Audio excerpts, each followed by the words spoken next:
At the moment, this is a starting idea for a site for hives. It'll be near our orchard, so right around the corner, sort of sitting on the edge of this bend. We'll have the garden over there and a high wind tunnel here for our greenhouse. So we'll have a lot of stuff around them with different pollinators. Typically you want your hive facing to the south, so this road directionally following the property is southbound. So we're in a good spot right here. The sun kind of goes from this hillside over to this hillside, and so they'll have sunlight for a good amount of day, and then it'll cool off pretty quick in the evenings. I originally wanted it in the back corner of that orchard, but I don't think that'll work out very well for them. I just don't think that's enough sunlight for them time frame wise. And as the orchard grows, it'll just block them in, and then we'd have to move them eventually anyways. So I think out here will be pretty decent. The bag is a bag of sugar water, so that's a good way to attract honeybees in your area.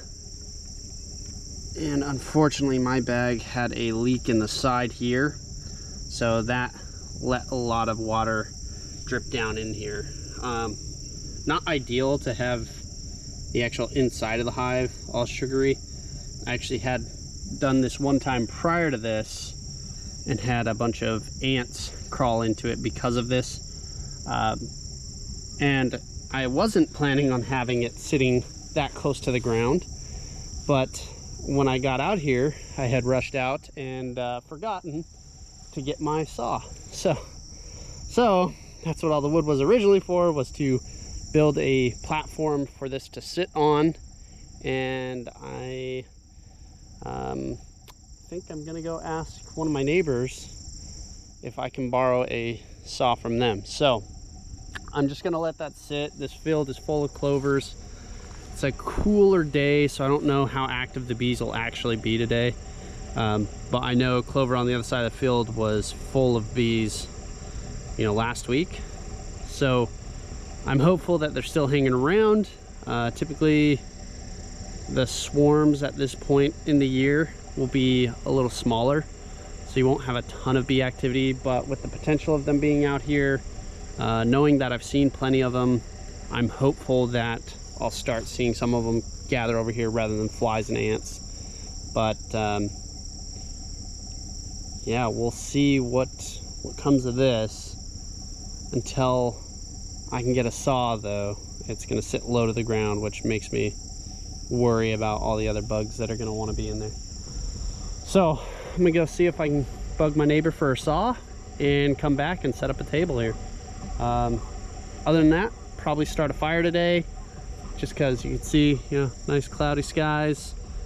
We got rain coming, so if I start a fire now, at least even after I do some of my own dumping of water, I will feel much better as the rain rolls in and confirms that the fire stays dead. So that's the start of today. It's month 2. So let me get after it.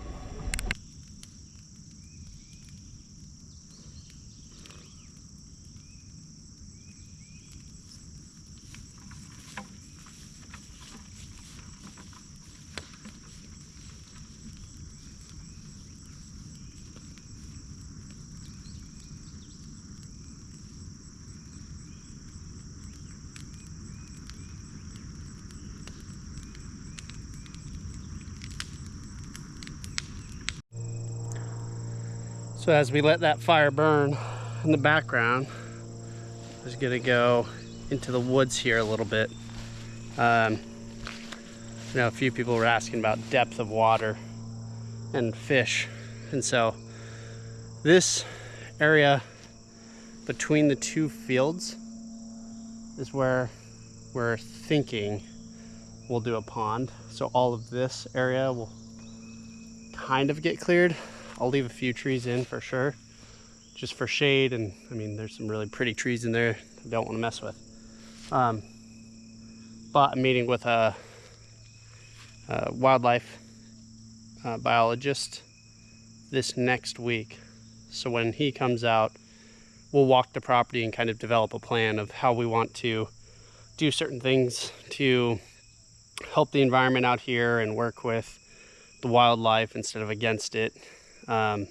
Make sure that we're building a good foundation for the environment around us rather than just destroying things, whether accidental or on purpose. Just want to make sure we're doing as much as we can to preserve the environment here. So yeah, this is one of the little entryways I've used into the creek. You can see some of it's really thick to get down in there. So I have a few specific entry points. They're pre-established game trails that I've just walked on more and more to try and make them easier to walk through.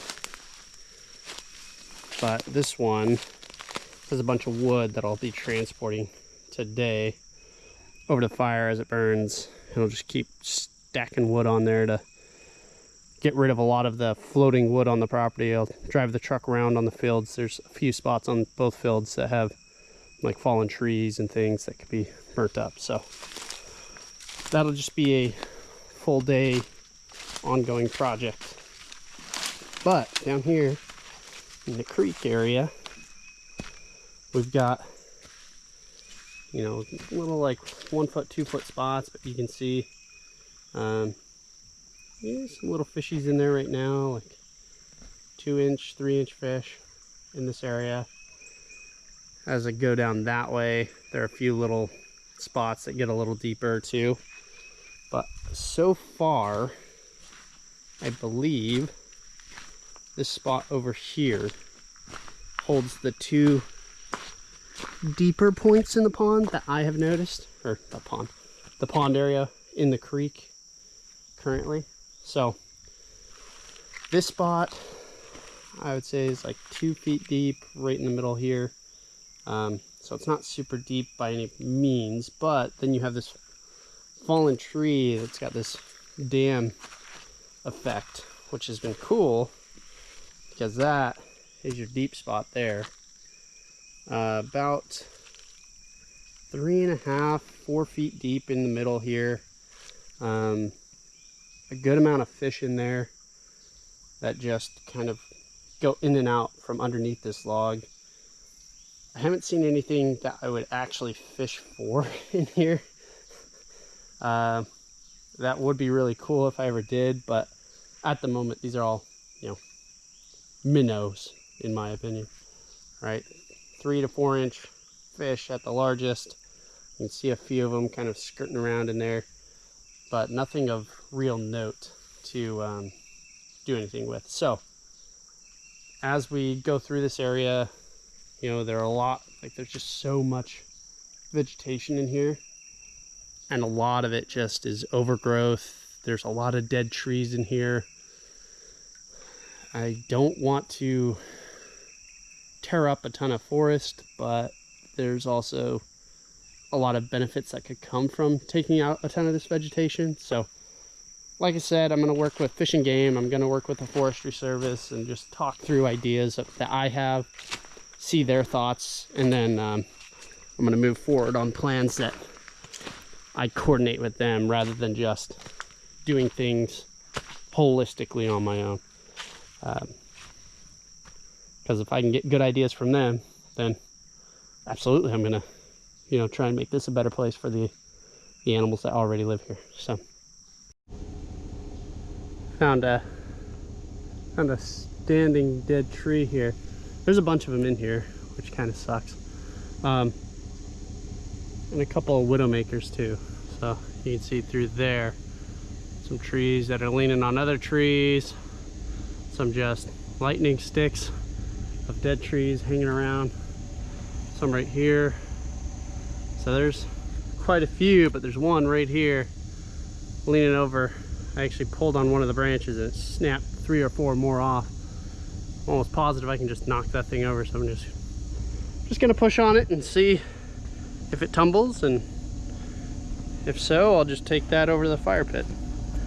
But take a quick push at that and see what happens.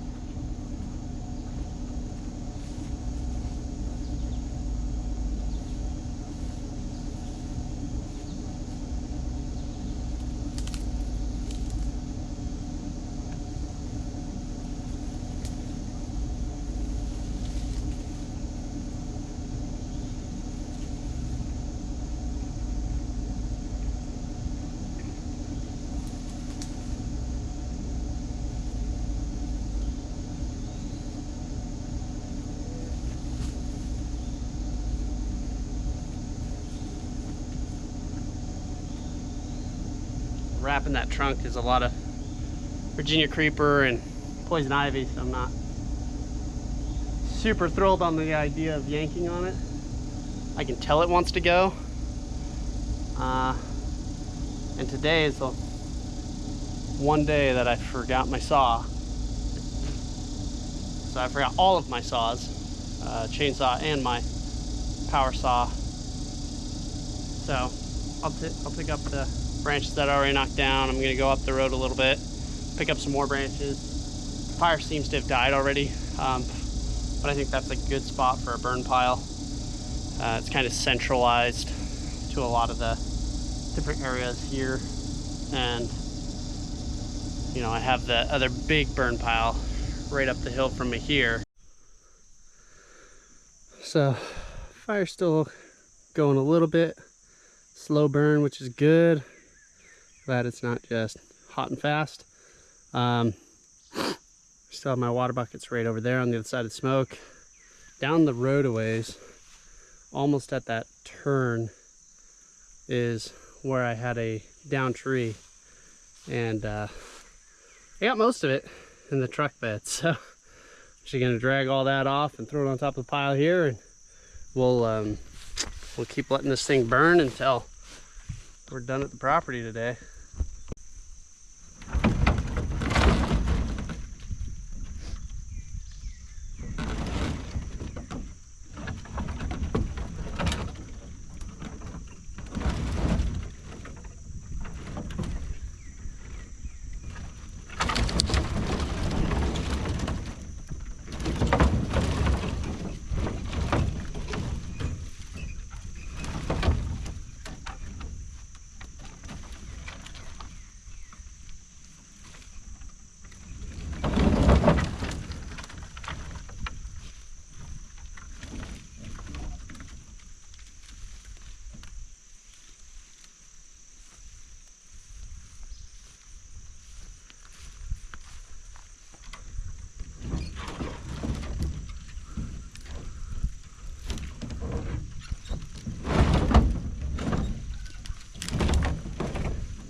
Hey guys, thanks for watching our video. If you like what you see, please like and subscribe, and be sure to follow along as we continue just improving what we've got going on over at the homestead. There's a ton more that we'd love to share and would love to keep you updated.